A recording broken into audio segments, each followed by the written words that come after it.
ছাত্র সমাজের পাশে দাঁড়াতে পশ্চিমবঙ্গে বুধবার ১২ ঘণ্টার বাংলা বন্ধ কর্মসূচির ডাক দিয়েছে বিজেপি।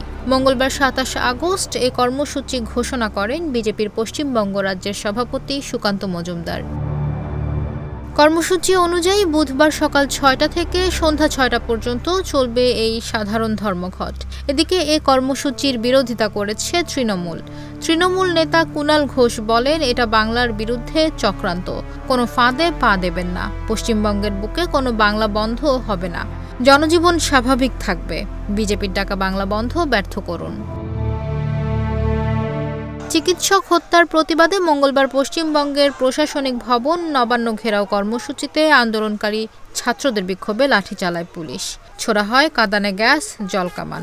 এরপরই ছাত্র সমাজের পাশে দাঁড়াতে কর্মসূচি ঘোষণা করে বিজেপি। মঙ্গলবার পশ্চিমবঙ্গের মুখ্যমন্ত্রী মমতা বন্দ্যোপাধ্যায়ের পদত্যাগের দাবিতে নবান্ন ঘেরাও কর্মসূচির ডাক দিয়েছিল ছাত্র সমাজ।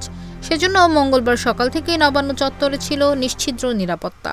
তার মধ্যেই বেলা বাড়তে থাকে মানুষের ভিড়। ব্যারিকেড ভেঙে এগোনোর চেষ্টা করেন আন্দোলনকারীরা। স্লোগান ওঠে, এক দফা এক দাবি, মমতার পদত্যাগ। পরিস্থিতি সামাল দিতে জলকামান চালানো শুরু করে পুলিশ। ছোড়া হয় কাঁদানে গ্যাসও। ছত্রভঙ্গ হতে শুরু করেন বিক্ষোভকারীরা।